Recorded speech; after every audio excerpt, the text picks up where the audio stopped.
Hi ಎಲ್ರಿಗೂ ನಮಸ್ಕಾರ, welcome back. ಹೇಗಿದ್ದೀರಾ ಎಲ್ಲರೂ? ಚೆನ್ನಾಗಿದ್ದೀರಾ ಅಂತ ಭಾವಿಸ್ತೀನಿ. ಇವತ್ತು ನಾನು ಒಂದು ಪುಟಾಣಿ ವ್ಲಾಗ್ನ ನಿಮ್ಮ ಜೊತೆ ಶೇರ್ ಮಾಡ್ಕೊಳ್ತಾ ಇದ್ದೀನಿ. ನಮ್ಮ ಆ್ಯನಿವರ್ಸರಿ ದಿನ ನಾನು ಅನಿಲ್ ಇಬ್ಬರೂ ಮೀನಾಕ್ಷಿ ಟೆಂಪಲ್ಗೆ ಹೋಗಿದ್ವಿ. ಹಾಗೆಯೇ ಸಂಡೇ ಒಂದಷ್ಟು ಕ್ಲಿಪ್ಪಿಂಗ್ನ ತೊಗೊಂಡಿದ್ದೆ. ಅದರೊಟ್ಟಿಗೆ ಒಂದು ರೆಸಿಪಿ ಕೂಡ ಇದೆ, ಚಿಕನ್ ರೆಸಿಪಿ, ಸಖತ್ತಾಗಿರುವಂಥ ರೆಸಿಪಿ. ಅದನ್ನು ಶೇರ್ ಮಾಡ್ತಾ ಇದ್ದೀನಿ, ನೋಡಿ ನಿಮಗೂ ಕೂಡ ಇಷ್ಟ ಆಗ್ಬೋದು. ಮೀನಾಕ್ಷಿ ಟೆಂಪಲ್ಗೆ ಹೋಗೋಕ್ಕೆ ಮುಂಚೆ ಕೃಷ್ಣನ ಸ್ವಿಮ್ಮಿಂಗ್ ಕ್ಲಾಸ್ಗೆ ಬಿಟ್ಬಿಟ್ಟು ಆಮೇಲೆ ನಾವು ಟೆಂಪಲ್ಗೆ ಹೊರಟ್ವಿ. ಹೋಗ್ತಾ ಯಾವಾಗಲೂ ನಾವು ಇದೇ ರೋಡಲ್ಲೇ ಹೋಗ್ತೀವಿ. BK ಸರ್ಕಲಿಂದ ಲೆಫ್ಟ್ ತೊಗೊಂಡು ಇಲ್ಲಿ ಒಂದು ಲೇಔಟ್ ಬರುತ್ತೆ. ಇಲ್ಲಿ ಇಂಡಿವಿಜುವಲ್ ಮನೆಗಳಿದೆ. ಈಗೆಲ್ಲ ಈ ರೂಟಲ್ಲಿ ನಾವು ಓಡಾಡ್ತಾ ಇರೋದು. ನಾವು ಮದುವೆ ಆದಾಗಿಂದನೂ ನನಗೆ ಆಫೀಸ್ಗೆ ಬೊಮ್ಮನಹಳ್ಳಿ ಇತ್ತು, ಅನಿಲ್ಗೆ ಕೋರಮಂಗಲ ಇತ್ತು. ಆ ಟೈಮಿಂದನೂ ಕೂಡ ನಾವು ಇದೇ ರೋಡಲ್ಲೇ ಓಡಾಡ್ತಾ ಇದ್ದೀವಿ. ಪ್ರತಿದಿನ ಈ ರೋಡಲ್ಲಿ ಹೋಗಿ ಅಲ್ಲಿ ಹುಳಿಮಾವು ಗೇಟ್ ಇದೆಯಲ್ಲ, ಅಲ್ಲಿಂದ ರೈಟ್ ತೊಗೊಂಡು ಬೇಗೂರು ರೋಡಲ್ಲಿ ಬೊಮ್ಮನಹಳ್ಳಿಗೆ ನನ್ನ ಡ್ರಾಪ್ ಮಾಡಿ ಅಲ್ಲಿಂದ ಅನಿಲ್ ಹೋಗೋರು. ಇದೇ ರೋಡಲ್ಲೇ ಹೋಗ್ತಾ ಇದ್ವಿ. ಆವಾಗ ಹಳೆದೆಲ್ಲ ಮೆಮೊರಿನ ನೆನ್ಪು ಮಾಡಿಕೊಂಡು ಹೋಗ್ತಾಯಿದ್ವಿ. ಟೆಂಪಲ್ಗೂ ಕೂಡ ಅಷ್ಟೇ, ಮೀನಾಕ್ಷಿ ಟೆಂಪಲ್ಗೆ ಪ್ರತಿದಿನ ನಮಸ್ಕಾರ ಮಾಡಿಕೊಂಡು ಹೋಗ್ತಾಯಿದ್ವಿ. ಅವಾಗ ಒಂಥರ ಡೈಲಿ ಹೇಳಬೇಕು ಅಂದರೆ ಆಫೀಸ್ಗೆ ಹೋಗ್ಬೇಕಿದ್ರೆ ಮದುವೆ ಆಗಿದ್ದ ಹೊಸದರಲ್ಲಿ ತುಂಬ ಬೇಜಾರಿಂದ ಕೈ ಮುಕ್ಕೊಂಡು ಹೋಗ್ತಾಯಿದ್ದೆ ಅಂತಲೇ ಹೇಳ್ಬೋದು. ಯಾಕೆ ಏನು ಅಂತ ಹೇಳ್ಬಿಟ್ಟು ನಾನು ನೆಕ್ಸ್ಟ್ ವ್ಲಾಗಲ್ಲಿ ಇಲ್ಲ ಕಮ್ಮಿಂಗ್ ವ್ಲಾಗಲ್ಲಿ ನಾನು ಶೇರ್ ಮಾಡ್ಕೊಳ್ತೀನಿ. ಈ ವ್ಲಾಗಲ್ಲೇ ಮಾತಾಡಬೇಕು ಅಂತ ಅಂದ್ಕೊಂಡಿದ್ದೆ, ಆದರೆ ಬೇಡ ಅಂತ ಅನಿಸ್ತಾ ಇದೆ. ಯಾಕೋ ಪ್ರತಿದಿನ ಒಂಥರ ಬೇಜಾರಲ್ಲಿ ಕೈ ಮುಕ್ಕೊಂಡು ಹೋಗ್ತಾ ಇದ್ದಿದ್ದು ನೆನಪು ಮಾಡ್ಕೊಳ್ತಾ ಇದ್ದೆ ನಾನು. ಈ ರೋಡೆಲ್ಲ ನೋಡುವಾಗ ಅದೇ ನೆನಪಾಗ್ತಾಯಿತ್ತು. ಇಲ್ಲಿ ಮನೆಗಳು ಅಷ್ಟೇ ತುಂಬಾ ಚೆನ್ನಾಗಿದೆ, ಮನೆಗಳೆಲ್ಲ ಪೀಸ್ಫುಲ್ ಆಗಿದೆ ಎನ್ವಿರಾನ್ಮೆಂಟು. ಇತ್ತೀಚೆಗೆ ನಾವು ಮೀನಾಕ್ಷಿ ಟೆಂಪಲ್ಗೆ ಬಂದಿದ್ದು ಅಂದರೆ ಹೊಸ ವರ್ಷದಲ್ಲಿ ಬಂದಿದ್ವಿ, ಹೊಸ ವರ್ಷದ ದಿನ ಬಂದಿದ್ವಿ. ಅದಾದಮೇಲೆ ಇವತ್ತೇ ಬರ್ತಾ ಇರೋದು. ಯಾವಾಗಾದರೂ ಆಗಾಗ ಬರ್ತಾ ಇರ್ತೀವಿ. ನಮಗೆ ಹತ್ತಿರ ಇರೋ ದೇವಸ್ಥಾನ ಅಂದರೆ RB ಲೇಔಟಲ್ಲಿರೋ ಆಂಜನೇಯ ಸ್ವಾಮಿ ದೇವಸ್ಥಾನ. ಅದು ಬಿಟ್ಟರೆ ಚುಂಚಿಘಟ್ಟ ರೋಡಲ್ಲಿರೋ ಆಂಜನೇಯ ಸ್ವಾಮಿ ದೇವಸ್ಥಾನಕ್ಕೆ ಹೋಗ್ತೀವಿ, ಇಲ್ಲಾಂದರೆ ರಾಗಿಗುಡ್ಡಕ್ಕೆ ಹೋಗ್ತೀವಿ. ಮತ್ತು ತುಂಬ ದೂರ ಹೋಗಬೇಕು ಅಂತ ಅನಿಸಿದ್ರೆ ರಾಜರಾಜೇಶ್ವರಿಗೆ ಹೋಗ್ತೀವಿ, ಇಲ್ಲಾಂದರೆ ಮೀನಾಕ್ಷಿ ಟೆಂಪಲ್ಗೆ ಬರ್ತೀವಿ. ಈ ಥರ ಸುತ್ತಮುತ್ತ ಇರೋ ಒಂದಷ್ಟು ಟೆಂಪಲ್ಗಳಿಗೆ ಆಗಾಗ ಹೋಗಿ ಬರ್ತಾಯಿರ್ತೀವಿ. ಇವತ್ತು ಇಲ್ಲಿಗೆ ಬಂದ್ವಿ. ಹೇಗಿದ್ದರೂ ಸ್ವಿಮ್ಮಿಂಗ್ ಕ್ಲಾಸ್ಗೆ ಬಿಟ್ಬಿಟ್ಟು ಅಲ್ಲಿಂದ ಹತ್ತಿರ ಆಗುತ್ತೆ ಅಂಥೇಳಿ ಇಲ್ಲಿಗೆ ಬಂದ್ವಿ. ಇನ್ನೇನು ಟೆಂಪಲ್ ಹತ್ತಿರ ರೀಚ್ ಆದ್ವಿ. ಈ ಸರ್ತಿ ಅನಿಲ್ಗೆ ಸರ್ಪ್ರೈಸಾಗಿ ಶರ್ಟ್ನ ನಾನು ಬುಕ್ ಮಾಡಿ ತೊಗೊಂಡಿದ್ದೆ. ಡ್ರೆಸ್ ಕೂಡ ಅಷ್ಟೇ, ನಾನು ಹಾಕ್ಕೊಂಡಿರೋದು ವೈಟ್ ಡ್ರೆಸ್ನ ಅವರು ಬುಕ್ ಮಾಡಿ ತೊಗೊಂಡಿದ್ದು ನನಗೆ ಅಂಥೇಳಿ ಆ್ಯನಿವರ್ಸರಿಗೆ. ಯೂಶ್ವಲಿ ನಾವು ಆ್ಯನಿವರ್ಸರಿಗೆ ಕೇಕ್ ಕಟ್ ಮಾಡೋದು ಈ ರೀತಿ ಎಲ್ಲ ಏನೂ ಮಾಡಲ್ಲ. ಎಲ್ಲರೂ ಹೊರಗಡೆ ಹೋಗಬೇಕು ಅಂತ ಪ್ಲ್ಯಾನ್ ಮಾಡಿಕೊಂಡು ಎಲ್ಲರೂ ಹೊರಗಡೆ ಹೋಗ್ಬಿಟ್ಟು ಬರ್ತೀವಿ. ಒಂದು ಚೇಂಜ್ ಓವರ್ ಸಿಗುತ್ತೆ ನಮಗೆ ಅಂಥೇಳಿ. ಸೆಲೆಬ್ರೇಷನ್ ಅಂತ ನಾವು ಏನು ಮಾಡಲ್ಲ. ನಿಜ ಹೇಳಬೇಕಂದ್ರೆ ಸೆಲೆಬ್ರೇಷನ್ ಅಂತ ಏನೂ ಮಾಡಲ್ಲ. ನಮ್ಗೆ ಅದೇನು ಅಷ್ಟು ಇಷ್ಟ ಆಗಲ್ಲ. ನಮ್ಮ ಮದುವೆ ಆಗಿದ್ದಿನ ನಾವಿಬ್ಬರು ಏನು ತುಂಬ ಖುಷಿಯಾಗಿರಲಿಲ್ಲ. ಅದು best part of my life ಅಂತ ಅವ್ರಿಗೂ ಅನಿಸಿರಲಿಲ್ಲ, ಅವತ್ತು ನನಗೂ ಅನಿಸಿರಲಿಲ್ಲ. ಹಾಗಾಗಿ ಎಷ್ಟೋ ವರ್ಷ ನಾವು ಇದನ್ನು ಸೆಲೆಬ್ರೇಟೇ ಮಾಡಿಲ್ಲ. ಈ ದಿನನ ಸೆಲೆಬ್ರೇಟ್ ಮಾಡಬೇಕಾ ಬೇಡ ಅನ್ನೋ ರೀತಿಯಲ್ಲಿ ನಾವು ಸೆಲೆಬ್ರೇಟೇ ಮಾಡಿಲ್ಲ. ಆದರೆ ಇವಾಗ ನಾವು ಆ ಬೇಜಾರೆಲ್ಲ ಕಳೆದು ನಮಗೆ ಒಂದು ಚೇಂಜ್ ಓವರ್ ಸಿಗುತ್ತೆ ಅಂಥೇಳಿ ಎಲ್ಲಾದರೂ ಹೊರಗಡೆ ಹೋಗೋದು ಪ್ಲ್ಯಾನ್ ಮಾಡ್ತೀವಿ. ನಮ್ಮ ಒಂದು ಕೆಲಸಗಳನ್ನೆಲ್ಲ ಬಿಟ್ಟು ಬೇರೆ ಒಂದು ಟೈಮ್ ಸ್ಪೆಂಡ್ ಮಾಡೋದಕ್ಕೆ ಈ ರೀತಿ ಒಂದು ಸೆಲೆಬ್ರೇಟ್ ಮಾಡ್ತೀವಿ. ದೇವಸ್ಥಾನಕ್ಕೆ ಹೋಗಿ ಬರ್ತೀವಿ, ಮುಂದೆ ಒಳ್ಳೇದಾಗಲಿ ಅಂತ ಹೇಳಿ ಕೇಳ್ಕೊಳ್ಳೋದಕ್ಕೆ. ಅದು ಬಿಟ್ಟರೆ ಆ ದಿನ ನಾವು ತುಂಬ ಖುಷಿಯಾಗಿದ್ವಿ. ಆ ದಿನ ಒಂದು best part of our life ಅಂತ ನಾವು ಅಂದ್ಕೊಂಡು ಸೆಲೆಬ್ರೇಟ್ ಮಾಡಿಲ್ಲ ಇಲ್ಲಿವರೆಗೂ. ನೋಡೋಣ, ಯಾವಾಗಾದರೂ ಮುಂದೆ ನನಗೆ ಹೇಳಬೇಕು ಅಂತ ಅನಿಸಿದ್ರೆ ನಾನು ಇದ್ರ ಬಗ್ಗೆ ಮಾತಾಡ್ತೀನಿ. ಇವಾಗ ಸದ್ಯಕ್ಕೆ ಇಷ್ಟೇ ಸಾಕು ಅಂತ ಅಂದ್ಕೊಳ್ತೀನಿ. ಇಷ್ಟೇ ನಾವು ಮಾಡಿದ್ದೇನಿಲ್ಲ. ಆ್ಯನಿವರ್ಸರಿ ದಿನ ಬೆಳಗ್ಗೆ ಎದ್ಬಿಟ್ಟು ಮಾಮೂಲಿ ಮನೆಯಲ್ಲಿ ಪೂಜೆ ಮಾಡಿ ಅಡುಗೆ ತಿಂಡಿ ಎಲ್ಲ ಮಾಡಿದೆ. ಸಂಜೆ ಮೇಲೆ ಟೆಂಪಲ್ಗೆ ಬಂದ್ವಿ. ಯೂಶ್ವಲಿ ನಾವು ಮನೇಲೇನು ಇರ್ತಿರ್ಲಿಲ್ಲ, ಯಾವಾಗಲೂ ಹೊರಗಡೆ ಎಲ್ಲರೂ ಹೋಗ್ಬಿಡ್ತಾಯಿದ್ವಿ. ಈ ಸರ್ತಿ ಎಲ್ಲೂ ಹೋಗಿಲ್ಲ, ಮನೆಯಲ್ಲೇ ಇದ್ದೀವಿ. ನೆಕ್ಸ್ಟ್ ವೀಕ್ ಯಾವಾಗಾದರೂ ಪ್ಲ್ಯಾನ್ ಮಾಡ್ಕೊಂಡು ಎಲ್ಲರೂ ಹೋಗೋಣ ಅಂತೇಳಿ ಎಲ್ಲೂ ಹೋಗಿಲ್ಲ. ಅದಾದ ನಂತರ ಇದು ಸಂಡೇ ದಿನ. ಸಂಡೇ ನಾವು ನಮ್ಮ ಚಿನ್ನುಗೆ ಡ್ಯಾನ್ಸ್ ಕ್ಲಾಸಿಗೆ ಕರ್ಕೊಂಡು ಬಂದಾದಮೇಲೆ ಸ್ವಲ್ಪ ಯೂನಿಫಾರ್ಮು ಮತ್ತು ಶೂಸು ಎಲ್ಲ ಬುಕ್ ಮಾಡೋದಿತ್ತು. ಇವಾಗಲೇ ಬುಕ್ ಮಾಡಬೇಕು, ಇಲ್ಲ ಅಂತ ಅಂದರೆ ಸ್ಕೂಲ್ ಶುರುವಾಗೋ ಟೈಮಲ್ಲಿ ಸಿಗೋದಿಲ್ಲ.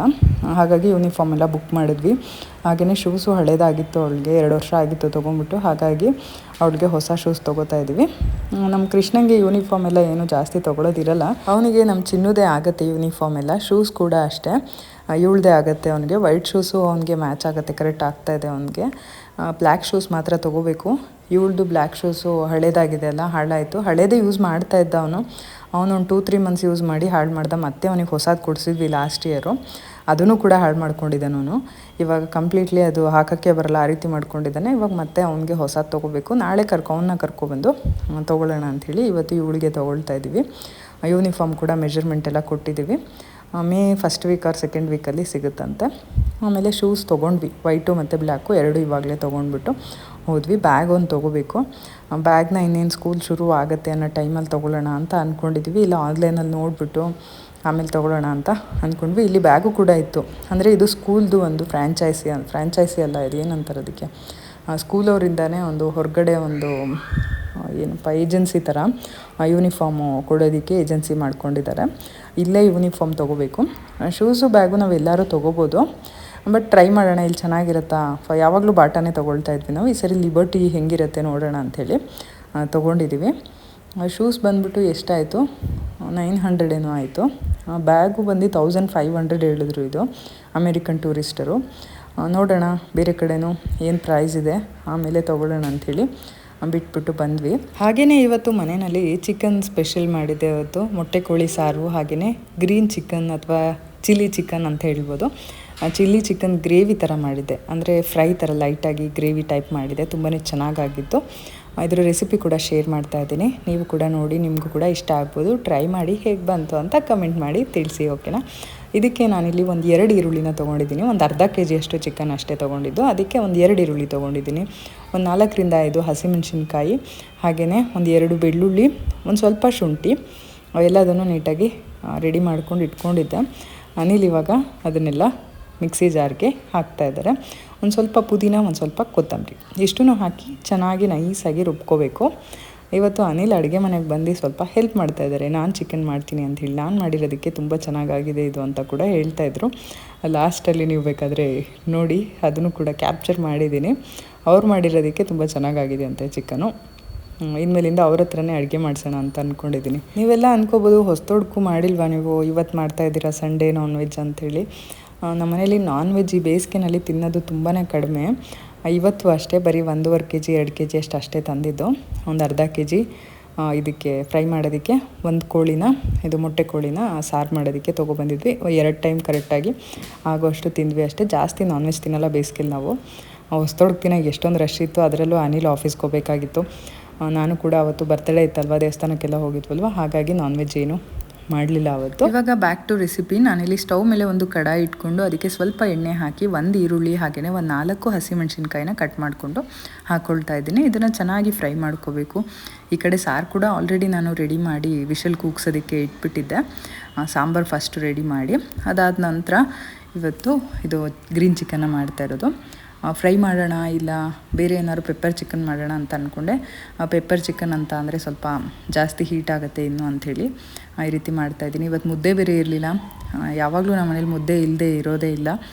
ಈ ಸರ್ತಿನೇ 1 ವಾರ ಆಯಿತು ಸರಿಯಾಗಿ ಮುದ್ದೆ ಊಟ ಮಾಡಿದೆ. ಅನಿಲಂತೂ ಫುಲ್ಲು ಟಯರ್ಡ್ ಆಗಿಬಿಟ್ಟಿದ್ರು. ಆ್ಯನಿವರ್ಸರಿ ದಿನ ಅಂತೂ ಒಂಥರ ಲೋ ಬಿ ಪಿ ಆದಂಗೆ ಆಗಿಬಿಟ್ಟಿತ್ತು ಅವ್ರಿಗೆ. ಬೆಳಗ್ಗೆನೇ ದೇವಸ್ಥಾನಕ್ಕೆ ಹೋಗೋಣ ಅಂತಂದರೆ ಸ್ನಾನ ಮಾಡಿಕೊಂಡು ಮಲ್ಕೊಂಬಿಟ್ಟಿದ್ರು. ಒಂಥರ ತಲೆ ಸುತ್ತು ಬರ್ತಾಯಿದೆ ನನಗೆ ಅಂಥೇಳಿ. ಹಾಗಾಗಿ ಬೆಳಗ್ಗೆನೂ ದೇವಸ್ಥಾನಕ್ಕೆ ಹೋಗೋಕ್ಕಾಗಲಿಲ್ಲ. ಮಲ್ಕೊಳ್ಳಿ ಪರವಾಗಿಲ್ಲ, ನಾವು ಸಾಯಂಕಾಲನೇ ಹೋಗೋಣ, ಏನು ತೊಂದರೆ ಇಲ್ಲ ಅಂಥೇಳಿ ಮಲ್ಕೊಳ್ಳಿ ಅಂತ ಬಿಟ್ಬಿಟ್ಟೆ ಅವ್ರಿಗೆ. ಆ್ಯಕ್ಚುಲಿ ಅವತ್ತು ರಜಾ ಹಾಕೋ ಪ್ಲ್ಯಾನ್ ಏನು ಇರಲಿಲ್ಲ ಅವ್ರದ್ದು. ಆಫೀಸ್ಗೆ ಹೋಗ್ಬೇಕಂತಲೇ ಪ್ಲ್ಯಾನ್ ಇತ್ತು. ಆದರೆ ಸ್ವಲ್ಪ ತಲೆ ಸುತ್ತು ಬಂತು ಅಂಥೇಳಿ ಮತ್ತೆ ಏನಕ್ಕೆ ಸ್ವಲ್ಪ ಟಯರ್ಡ್ ಆಗಿದೆ, ಸ್ವಲ್ಪ ರೆಸ್ಟ್ ಮಾಡೋಣ ಅಂಥೇಳಿ ರಜಾ ತೊಗೊಂಡ್ರು ಅವತ್ತು. ಇವಾಗ ನೋಡಿ ಈರುಳ್ಳಿ ಎಲ್ಲ ಚೆನ್ನಾಗಿ ಫ್ರೈ ಆಗಿದೆ. ಇದಕ್ಕೆ ಚಿಕನ್ನ ಆ್ಯಡ್ ಮಾಡ್ಕೊಳ್ತಾ ಇದ್ವಿ. ಚಿಕನ್ನ ಚೆನ್ನಾಗಿ ಫ್ರೈ ಮಾಡ್ಕೋಬೇಕು. ನೀರೆಲ್ಲ ಚೆನ್ನಾಗಿ ಇಳ್ಕೊಂಡು, ನೀರು ಕೂಡ ಸ್ವಲ್ಪ ಡ್ರೈ ಆಗೋಷ್ಟು ಫ್ರೈ ಮಾಡ್ಕೋಬೇಕು ಚಿಕನ್ನ, ಬರೀ ಈರುಳ್ಳಿ ಮತ್ತು ಎಣ್ಣೆನಲ್ಲಿನೇ.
ಇವಾಗ ಇದು ಚೆನ್ನಾಗಿ ಕುದೀತಾ ಇದೆ. ಚಿಕನ್ ಎಲ್ಲ ಚೆನ್ನಾಗಿ ಒಂದು ಸ್ವಲ್ಪ ಒಂದು 50% ಅಷ್ಟು ಬೆಂದಿದೆ. ಇವಾಗ ಇದಕ್ಕೆ ರುಬ್ಕೊಂಡಿರೋ ಅಂಥ ಮಸಾಲೆ, ಆಗಲೇ ನಾನು ತೋರಿಸಿದ್ನಲ್ಲ ಏನೆಲ್ಲ ರುಬ್ಕೊಂಡ್ವಿ ಅಂಥೇಳಿ, ರುಬ್ಕೊಂಡಿರೋ ಮಸಾಲಾನ ಆ್ಯಡ್ ಮಾಡ್ಕೊಳ್ತಾ ಇದ್ದೀನಿ.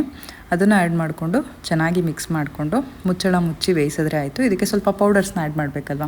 ಹಾಗೆಯೇ ಒಂದು ಪೀಸ್ ಚಕ್ಕೆ, 1-2 ಲವಂಗ ಕೂಡ ಆ್ಯಡ್ ಮಾಡ್ಕೊಂಡಿದ್ದೆ, ಅದನ್ನು ಹೇಳೋದೇ ಮರ್ತೋಯ್ತು, ಇವಾಗ ಹೇಳ್ತಾ ಇದ್ದೀನಿ. ಹಾಗೆಯೇ ಮತ್ತು ಚಿಲ್ಲಿ ಪೌಡರ್, ಧನಿಯಾ ಪೌಡರ್ ಎಲ್ಲ ಹಾಕ್ಬಿಟ್ಟು, ಸಾಲ್ಟು ರುಚಿಗೆ ತಕ್ಕಷ್ಟು ಉಪ್ಪು ಹಾಕಬೇಕಲ್ಲ, ಇದೆಲ್ಲ ಹಾಕ್ಬಿಟ್ಟು ಚೆನ್ನಾಗಿ ಮಿಕ್ಸ್ ಕೊಟ್ಟು ಒಂದು ಸ್ವಲ್ಪ ಚಿಕನೆಲ್ಲ ಸಾಫ್ಟಾಗಿ ಉಪ್ಪು ಖಾರ ಎಲ್ಲ ಚೆನ್ನಾಗಿ ಅದಕ್ಕೆ ಹಿಡ್ಕೊಳ್ಳೋವರೆಗೂ ಬೇಯಿಸ್ಕೊಂಡ್ರೆ ಚಿಲ್ಲಿ ಚಿಕನ್ ಗ್ರೇವಿ ಸಖತ್ತಾಗಿ ರೆಡಿ ಆಗುತ್ತೆ. ನಿಮಗೆ ಡ್ರೈ ಆಗಿ ಬೇಕು ಅಂತ ಅಂದರೆ ಸ್ವಲ್ಪ ನೀರನ್ನ ಕಡಿಮೆ ಹಾಕಿ ಹಾಗೆಯೇ ಫ್ರೈ ಮಾಡ್ಕೊಳ್ಳಿ, ಡ್ರೈ ಆಗಿ, ಆವಾಗ ಡ್ರೈ ಆಗಿ ಬರುತ್ತೆ. ನಮಗೆ ಸ್ವಲ್ಪ ಗ್ರೇವಿ ಥರ ಬೇಕಾಗಿತ್ತು, ಹಾಗಾಗಿ ನಾವು ಸ್ವಲ್ಪ ನೀರು ಹಾಕಿಬಿಟ್ಟು ಈ ರೀತಿ ಬೇಯಿಸ್ತಾ ಇದ್ದೀವಿ. ತುಂಬಾ ಚೆನ್ನಾಗಾಗಿತ್ತು, ಟೇಸ್ಟ್ ಅಂತೂ ಸಖತ್ತಾಗಿತ್ತು, ಅಲ್ಟಿಮೇಟ್ ಆಗಿತ್ತು. ಇದಿನ್ನೂ ಮಳೆಗಾಲದಲ್ಲಿ ಚಳಿಗಾಲದಲ್ಲಿ ಚೆನ್ನಾಗಿರುತ್ತೆ. ಈ ಬೇಸಿಗೆನಲ್ಲಿ ಅದು ಅಲ್ಲದೆ ಈ ಸರ್ತಿ ಅಂತೂ ಹೆವಿ ಬಿಸಿಲಿದೆ, ಒಂದು ಹನಿನೂ ಮಳೆ ಹಂದಿಲ್ಲ, ಆ ಥರ ಇದೆ. ಅಯ್ಯಪ್ಪ, ಒಂಥರ ಎಷ್ಟು ಹಬೆ ಫೀಲ್ ಆಗುತ್ತೆ ಅಂತ ಅಂದರೆ ಒಂಥರ ನಾವು ಕೋಸ್ಟಲ್ ಏರಿಯಾದಲ್ಲಿ ಇದ್ದೀವಿ ಅನ್ನೋ ಥರ ಫೀಲ್ ಆಗಿಬಿಟ್ಟಿದೆ ನನಗಂತೂ. ಬೆಳಗ್ಗೆನೇ ಸೆಕೆ ಸುರಿತಾ ಇರುತ್ತೆ. ಹೊರಗಡೆ ಕಸ ಗುಡಿಸ್ತಾ ಇದ್ದರೆ, ಮನೇಲಿ ಕಸ ಗುಡಿಸ್ತಾ ಇದ್ದರೆ, ಸುಮ್ಮನೆ ಕೂತಿದ್ರೂ ಒಂಥರ ಮೈಯಿಂದ ನೀರು ಇಳಿತಾ ಇರುತ್ತೆ, ಸೆಕೆ ಅಷ್ಟು ಒಂಥರ ಫೀಲ್ ಆಗ್ತಾ ಇರುತ್ತೆ. ನಿಮಗೂ ಕೂಡ ಹೀಗೇನಾ ಅಂತ ಕಮೆಂಟ್ ಮಾಡಿ ತಿಳಿಸಿ. ಎಷ್ಟು ಸೆಕೆ ಫೀಲ್ ಮಾಡ್ತಾ ಇದ್ದೀರಾ? ಕೋಸ್ಟಲ್ ಏರಿಯಾಗಿಂತ ಹೆವಿ ಸೆಕೆ ಥರ ಫೀಲ್ ಆಗ್ತಾ ಇದೆ ನನಗೆ. ಇವಾಗ ಇದಕ್ಕೆ ಸ್ವಲ್ಪ ಉಪ್ಪು ರುಚಿಗೆ ತಕ್ಕಷ್ಟು, ಹಾಗೆಯೇ ಒಂದು ಅರ್ಧ ಚಮಚದಷ್ಟು ಖಾರದ ಪುಡಿ, ಅಂದರೆ ಕಲರ್ ಚೇಂಜ್ ಆಗಬಾರ್ದು, ಹಾಗಾಗಿ ಜಾಸ್ತಿ ಖಾರದ ಪುಡಿ ಹಾಕ್ತಾಯಿಲ್ಲ ನಾನಿಲ್ಲಿ. ಒಂದೇ ಒಂದು ಅರ್ಧ ಚಮಚದಷ್ಟು ಖಾರದ ಪುಡಿನ ಹಾಕ್ಕೊಳ್ತಾ ಇದ್ದೀನಿ. ಹಾಗೆಯೇ 1-2 ಚಮಚ ಧನಿಯಾ ಪುಡಿನ ಹಾಕ್ಕೊಂಡು ಚೆನ್ನಾಗಿ ಮಿಕ್ಸ್ ಮಾಡಿ ಮುಚ್ಚಳನ ಮುಚ್ಚಿ ಬೇಯಿಸ್ಬಿಡೋಣ.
ಸೂಪರ್ ಆಗಿದೆಯಾ?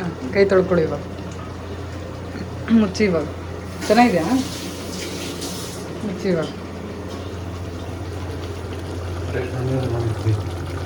ಮುಚ್ಚಿ, ಆಮೇಲೆ ತಿಂತೀನಿ. ಏನು ಅದೇನು ಕುಕ್ಕರ್ ಅದು ಕೂಡ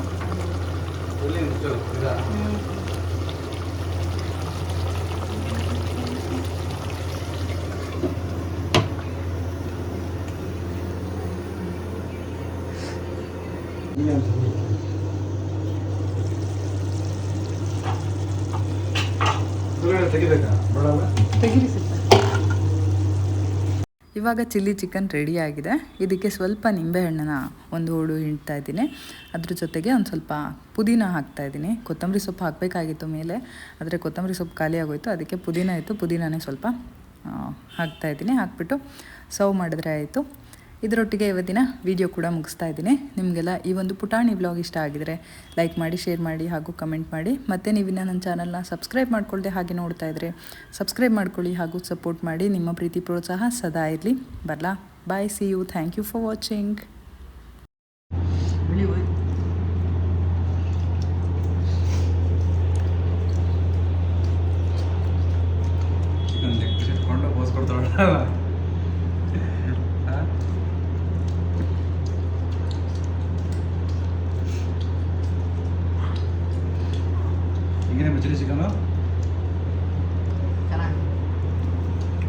ಚಿಲ್ಲಿ ಚಿಕನ್ ಒಳ್ಳೆ ಟೇಸ್ಟ್ ಬಂದಿದೆ ಕಣೆ. ನಾನು ಮಾಡಿದ್ದೆ, ನೀವು ಮಾಡಿರೋದಂತಲ್ಲ, ಚಿಲ್ಲಿ ಚಿಕನ್ ಚೆನ್ನಾಗೇ ಇರುತ್ತೆ. ಅವತ್ತು ಏನಾಯ್ತು ಗೊತ್ತಾ, ನಮ್ಮವ್ರ ಮೇಲೆ ಖಾರದ ಪುಡಿ ಖಾಲಿ ಆಗಿತ್ತು, ಹಸಿಮೆಣ್ಸಿನ್ಕಾಯಿ ಹಾಕ್ಬಿಟ್ಟು ಮಾಡಿದೆ ಅವತ್ತು ಚಿಲ್ಲಿ ಚಿಕನ್ನು. ಅವತ್ತಿಂದ ಅವ್ರ ಮನೇಲಿ ಅದೊಂಥರ ಫಿಕ್ಸ್ ಆಗಿಬಿಟ್ಟಿದೆ, ಚಿಕನ್ ತಿಂದಾಗೆಲ್ಲ ಚಿಲ್ಲಿ ಚಿಕನ್. ಅದ್ರ ವಾಸನೆ ನೋಡಿ